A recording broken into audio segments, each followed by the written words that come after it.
The schoolyard bustled with energy as children laughed, played, and ran around, their voices echoing through the air like a symphony of youth. Amidst the chaos, Sophie, a 12-year-old girl in a wheelchair, slowly made her way toward the school building. Her hands gripped the wheels tightly, eyes focused, determined to get to class on time. The sidewalk ahead was narrow, partly blocked by a fallen bench, making her journey even more difficult. She pushed forward with all her strength, her small but determined frame inching forward with each turn of the wheel. She could hear the distant chatter of her classmates, but her attention was solely on the path ahead, avoiding any obstacles that might delay her.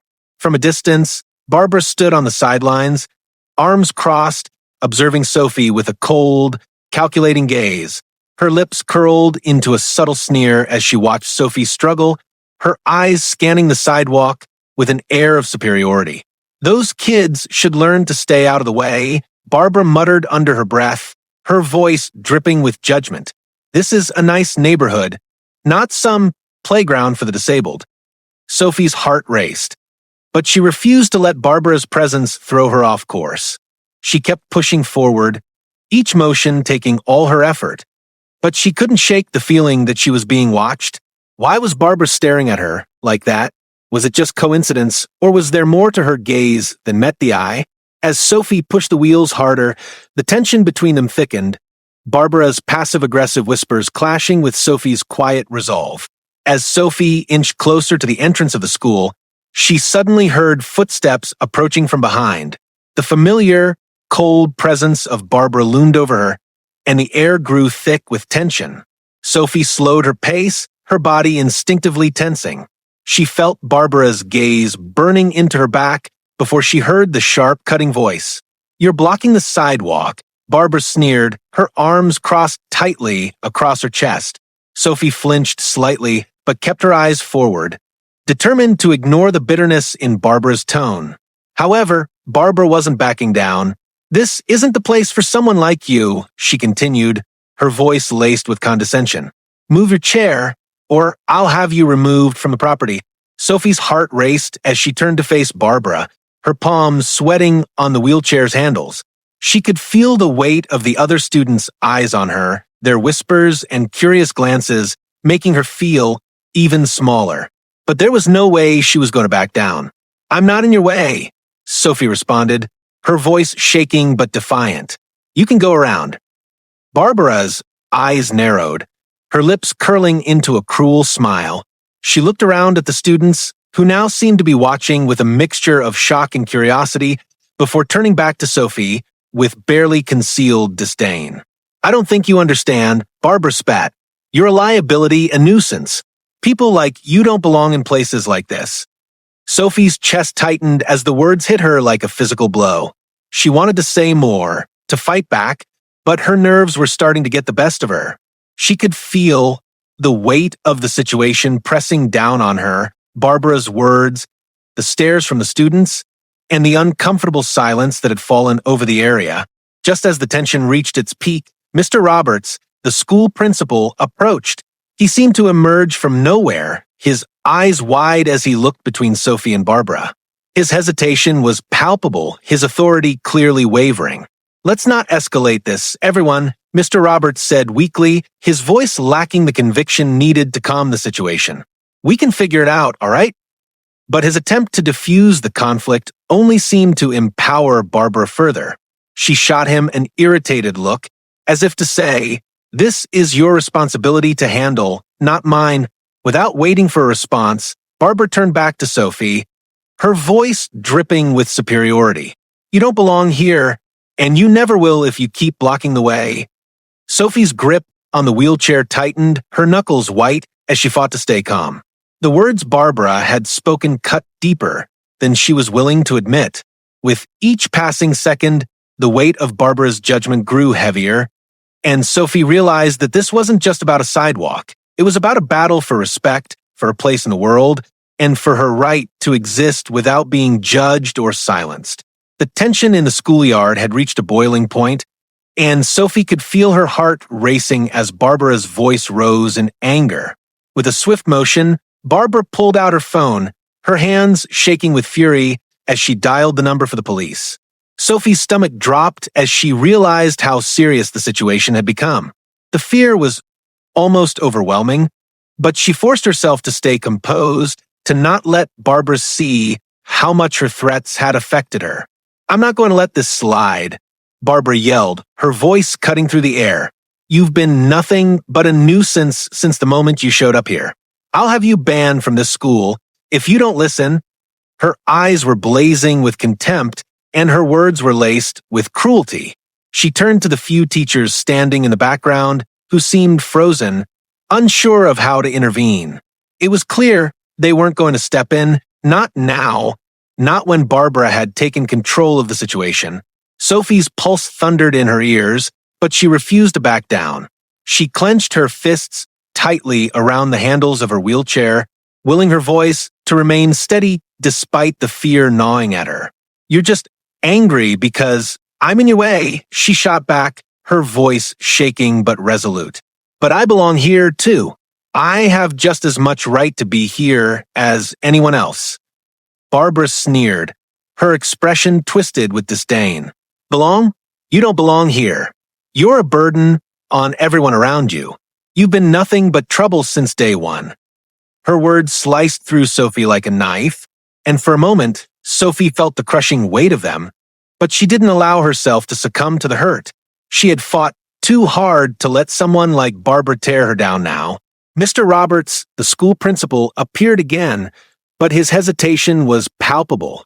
He approached with caution, his hands slightly raised as if trying to de-escalate the situation. "Barbara, we need to handle this with care," he said, his voice faltering under the weight of the confrontation. His attempt at authority was weak, and it was clear that he had no intention of truly challenging Barbara, not in front of the gathered crowd. Barbara didn't even look at him as she waved him off. "Handle it with care," she spat, her voice dripping with sarcasm. "This isn't about handling anything with care. This is about cleaning up this mess." Her eyes flicked back to Sophie, her gaze filled with contempt. "You're blocking the sidewalk, causing a scene, and now you're dragging in the police. This ends now." Sophie's heart thudded in her chest, her breath coming in shallow gasps as she felt the weight of the situation settle over her. The threat of the police now felt all too real, and the thought of her wheelchair being taken from her, of losing her autonomy, filled her with terror. Her mind raced. What if they take me away? What if Barbara gets what she wants? The idea of being punished for something she hadn't done felt like a nightmare. But Sophie knew she couldn't let fear control her. She had to stand her ground, no matter what. "I'm not going anywhere," Sophie said firmly, her voice growing stronger with each word. "I'm not afraid of you, Barbara. I'm not going to let you make me feel like I don't belong here." Barbara's nostrils flared with anger, and for a moment, Sophie thought she might snap. But before she could respond, the sound of sirens grew louder in the distance. Sophie's heart sank as the realization hit her. Barbara had really called the police. "Look what you've done," Barbara said, her face twisted with satisfaction. "This is your fault, not mine." Sophie closed her eyes for a brief moment, taking in a shaky breath. She could hear the sirens getting closer, the anticipation in the air palpable. But she refused to show any more weakness. This wasn't the end, it couldn't be. Not now. Not when she had so much to fight for. As the sirens wailed in the background, Sophie gripped the wheels of her chair tighter, her knuckles white with determination. She wasn't backing down, not for Barbara, not for anyone. She had a right to be there, and she would make sure her voice was heard. The air was thick with tension, the anticipation, so heavy that it seemed to press down on everyone in the schoolyard. Sophie's heart pounded in her chest, each beat echoing like a drum, drowning out everything else. Her grip on the wheels of her chair was tightening, knuckles white as Barbara's words cut deeper with every passing second. Sophie could feel the stares of the other students on her, some with fear, others with curiosity, but none with the courage to intervene. The schoolyard had fallen into a cold silence, the sort of silence that only precedes disaster. Barbara's voice had been rising steadily, her anger boiling over, her words filled with venom. "You've been nothing but trouble," she shouted, her face contorted with rage. Sophie flinched, her pulse quickening as she looked at Barbara, trying to steady herself, trying to maintain control. But it was too late. With a sudden, sharp movement, Barbara's hand darted into her bag, and before anyone could react, she pulled out a gun. The metallic click of the safety being disengaged sent a chill down Sophie's spine. Time seemed to freeze for a brief moment. Sophie's eyes locked onto the gun, her breath catching in her throat. She wanted to move, to escape, but the fear paralyzed her. The entire schoolyard seemed to hold its collective breath, as if the reality of what was happening hadn't yet hit. Sophie's hands trembled on the wheels of her chair as she tried to process what was unfolding before her. In an instant, Barbara raised the weapon, her eyes wild with rage, and Sophie's world turned into a nightmare. The shot rang out, a deafening crack that shattered the eerie silence. Sophie's body jerked back as the impact hit, her world spinning as the pain surged through her. It felt like nothing she'd ever experienced, a searing, agonizing heat that shot through her, lodging itself deep within her chest. Sophie let out a piercing scream, her cry of pain echoing in the schoolyard, cutting through the chaos that erupted in the wake of the gunshot. She could feel the warm blood seeping through her clothes, and the realization hit her like a wave she had been shot. Her vision blurred as her mind scrambled to process the reality of what had just happened. The students who had been frozen in shock now erupted into chaos. Some screamed, others ran for cover, and a few rushed to call for help. The noise around her seemed muffled, as if the entire world had faded into a distant hum, leaving her in the eye of a storm. Barbara stood there, trembling, the gun still clutched in her hand, her face a twisted mask of disbelief and anger. I did what needed to be done," she muttered to herself, her words barely audible over the chaos. Her eyes darted around, searching for someone to blame, someone to justify her actions to. But there was no one else, just the raw, unfiltered reality of her loss of control. Sophie's breath came in ragged gasps, her body shaking as the pain radiated from a wound. She could feel the blood pooling beneath her, and her hands instinctively moved to her chest, pressing against the injury as if she could stop the bleeding, as if she could will herself to stay alive. "Please no," Sophie whispered, the words barely escaping her lips. She couldn't understand why this was happening, why someone who was supposed to protect others, someone who should have cared, would do this to her. Mr. Roberts, the school principal, had finally snapped out of his dazed stupor, his face pale as he rushed to Sophie's side. He dropped to his knees beside her, his voice frantic as he tried to assess the situation. "Call an ambulance. Someone, call 911, he shouted, his hands trembling as he fumbled for his phone.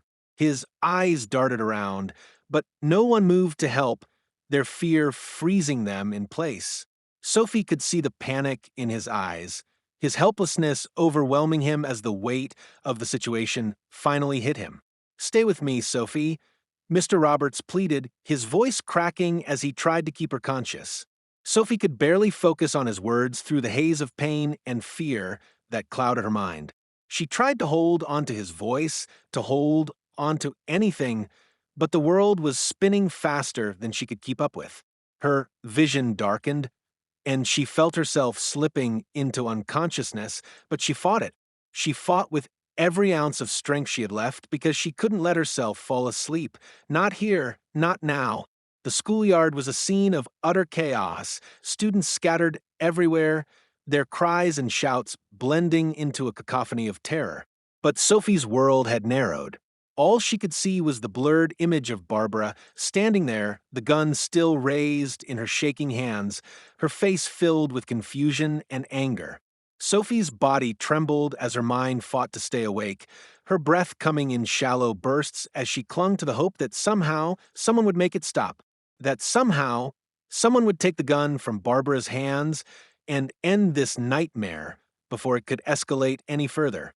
The shrill sound of sirens filled the air as the schoolyard descended into a frenzy of chaos. Within minutes, the police had arrived, their uniforms flashing in the midst of the confusion. Sophie, barely conscious, was swiftly surrounded by paramedics who worked with precision to stabilize her and get her to the hospital as quickly as possible. Her small body, pale and fragile, was lifted onto a stretcher, blood seeping through her clothes as the medics rushed to stop the bleeding. Sophie's mind was foggy, the edges of her vision blurred as she struggled to stay awake. Every movement sent waves of agony through her, and yet amidst the pain she could hear the frantic voices around her, the panicked cries of her classmates, the hushed murmurs of teachers who didn't know what to say. All of it felt distant, as if she were floating above the scene, disconnected from the reality of it all. Meanwhile, Barbara stood nearby, her face pale, but her posture rigid, hands cuffed behind her back as two officers led her toward the squad car. She looked almost detached, as if she couldn't fully comprehend the gravity of what she had just done. "I didn't mean for this to happen," Barbara muttered under her breath, the words barely escaping her lips. Her eyes darted nervously between the officers, avoiding direct contact with anyone. "I was just trying to make the place better. I was protecting my neighborhood," she said, her voice tinged with a strange mixture of defiance and confusion. But her words fell flat, lost in the whirlwind of chaos surrounding her.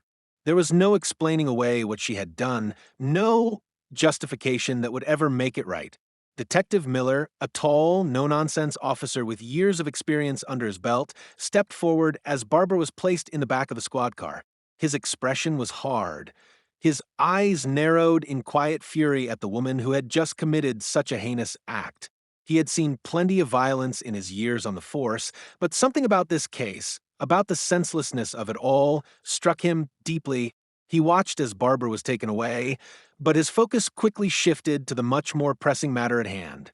Sophie.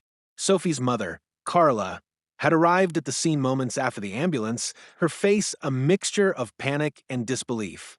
Her heart raced as she saw the paramedics working on her daughter, her legs almost giving out beneath her as she was led to the side. "Is she going to be okay?" Carla asked urgently, her voice shaking as she clutched onto Detective Miller's arm, desperate for any reassurance he could give. Her eyes were bloodshot from the hours of waiting, and her face showed the toll of the nightmare she was living through. Detective Miller looked at her, his expression softening for just a moment as he answered with a calm but firm tone. "We're doing everything we can to help her, ma'am. She's on her way to the hospital now. But I need you to understand, we're going to make sure justice is served." His words were meant to comfort, to instill some sense of hope amidst the chaos, but Carla could hear the weight behind them. Justice didn't undo what had been done. It didn't bring back the innocence that had been lost. It didn't change the fact that Sophie had been violently attacked for something as simple as existing in a wheelchair. Carla nodded silently, tears streaming down her face as she collapsed into the arms of a nearby officer. The reality of what had just happened was sinking in, and it was more than she could bear. Sophie had always been strong. But this was something no mother could prepare for. How could anyone be so cruel to a child? Carla's chest constricted as she thought about the pain Sophie was enduring, the terror she must have felt in those final moments before the gunshot rang out. At the hospital, the doors swung open as Sophie was wheeled into the emergency room. Carla rushed forward, her heart in her throat as she saw her daughter's still form, her body battered and bruised, but alive. The doctors immediately took control, shouting orders, and soon Sophie was whisked away into a sterile room, the sounds of medical machines beeping filling the air. Carla was left standing in the hallway, her breath ragged as she pressed a trembling hand to her mouth, trying to steady herself. Hours passed before anyone came to speak with her. The waiting room had become a place of grief and worry. But even in the midst of it, Carla couldn't bring herself to leave. She couldn't abandon Sophie. Not now. Not ever. Finally, a doctor approached, his face somber but not devoid of hope. "Your daughter is stable for now, but she's in critical condition," the doctor explained gently, his words carrying the weight of the reality they were facing. "The gunshot wound is severe, but we've been able to control the bleeding. She's a fighter. Carla's eyes welled with tears as she clutched onto the doctor's words, grateful that Sophie was still alive, still clinging to life despite everything that had happened. But deep down, she knew it wouldn't be easy. No matter what happened next, their lives had been changed forever. Back at the school, Barbara's fate was sealed. She was charged with attempted murder. Her actions weighed heavily in the eyes of the law. But as Detective Miller looked over the scene, the faces of the students, the teachers, and most importantly Sophie's broken body, he couldn't shake the feeling that justice wasn't enough. It wouldn't be enough for Sophie, for Carla, or for anyone who had witnessed the horror unfold. Barbara's defiance, her misguided belief that she was protecting her neighborhood, wouldn't undo the damage. Sophie had paid a terrible price that no amount of justice could ever fully heal. As the harsh beeping of the hospital monitors became a backdrop to Carla's sobs, her mind drifted back to earlier years, when Sophie was just a small child. The images from those days of Sophie's bright smile and innocent laughter flooded her memories. Sophie had always been different, not in any way that made her less than, but different in how she saw the world. She had learned to navigate life in a wheelchair, but it was never her wheelchair that defined her. It was her spirit, her joy, and her determination to never let her disability define what she could do. Carla's voice echoed in the silence of her mind, whispering the words she had said so many times before, a mantra that had carried them through the darkest days. Since she was born, we've always fought to give her the life she deserves. She's stronger than anyone knows. Those words weren't just for Sophie. They were a reminder for herself, for the many sleepless nights spent in hospitals, for the countless obstacles they'd overcome together. The flashback to Sophie's childhood was vivid and clear. Carla could see her daughter at 5 years old, her eyes wide with wonder as she tried to catch up with the other children during a family outing at the park. Sophie's wheelchair had never been an obstacle to her joy. She would race through the grassy fields, her laughter ringing out as she outpaced everyone around her. Carla had always been right by her side, holding her hand, cheering her on, but Sophie had always been the one leading the way, setting the pace. She was fearless, chasing after her dreams, as if the world was hers to conquer.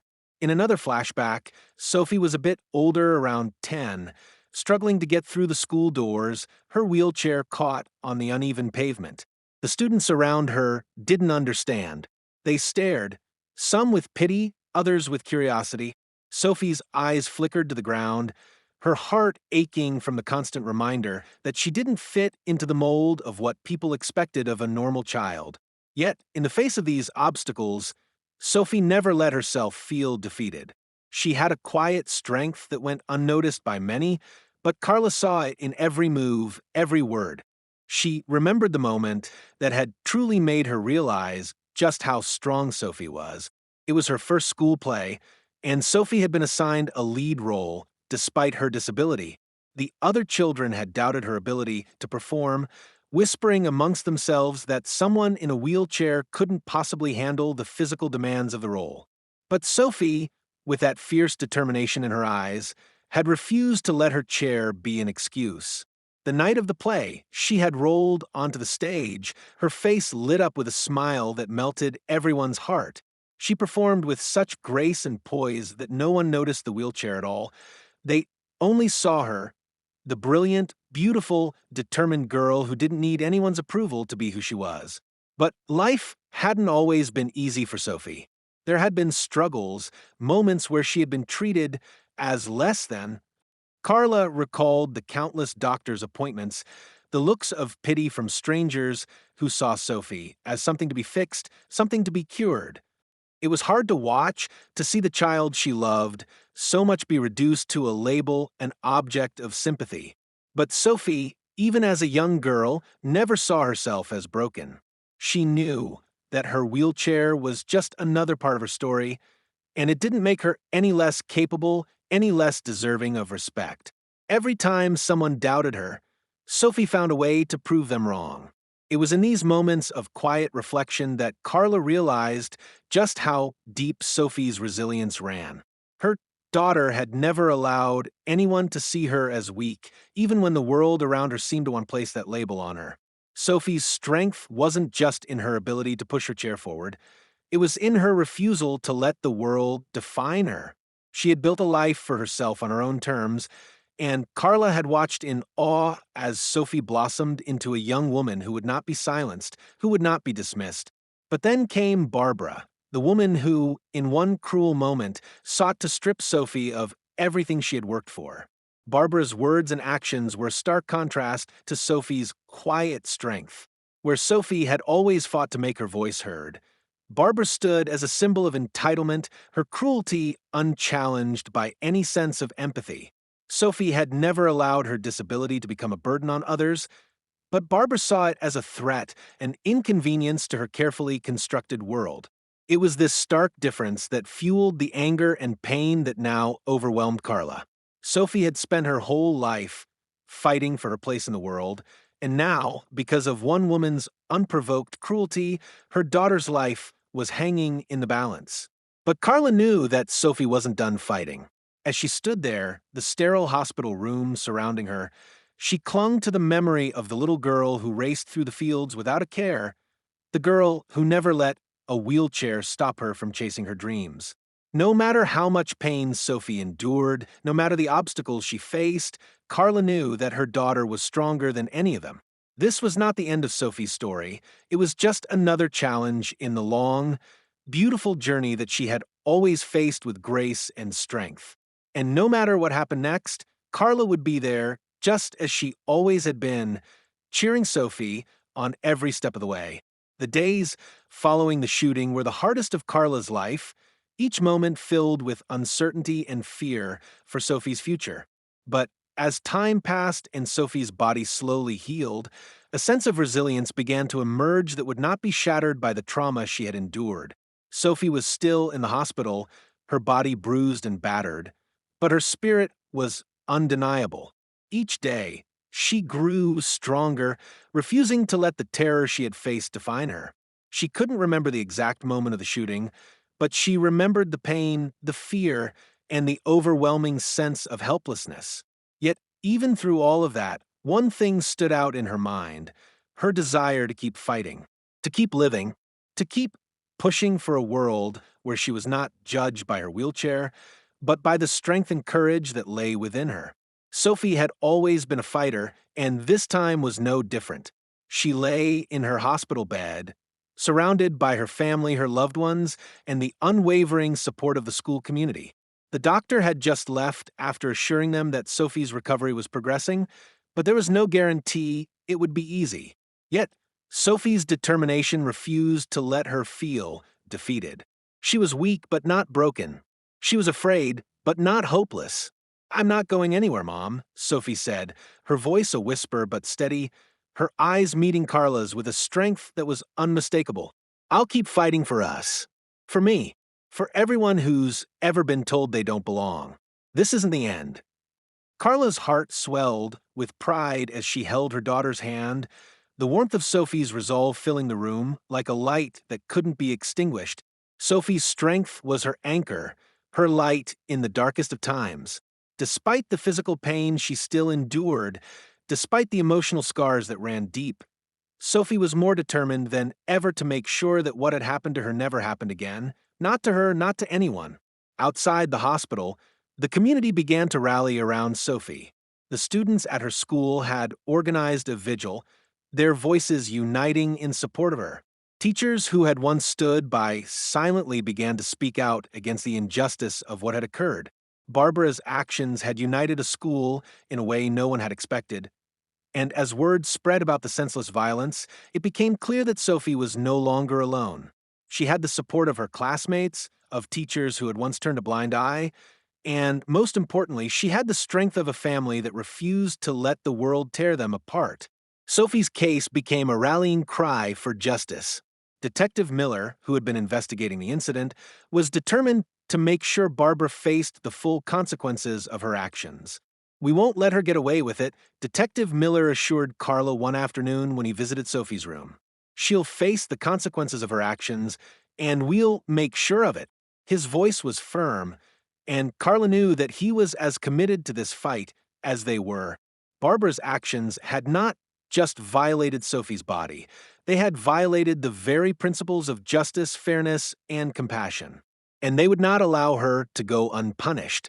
As the investigation continued, Barbara was arrested and charged with attempted murder, assault, and battery. The case was heading to court, but even as the legal proceedings took shape, Sophie and her family knew that this battle was far from over. Barbara's actions had left an indelible mark on Sophie, one that would take time to heal. But despite the legal fight ahead, Sophie was ready to take her place in the world again. She was ready to reclaim the power that had always been hers but had been stolen from her in an instant. She was ready to show everyone who had ever doubted her that she would not be silenced. In the days that followed, Sophie's recovery became more than just a physical journey. It became a symbol of hope, of strength, of a life that could not be taken away by hate. The day she was discharged from the hospital, Sophie rolled out of the building in her wheelchair, her mother by her side.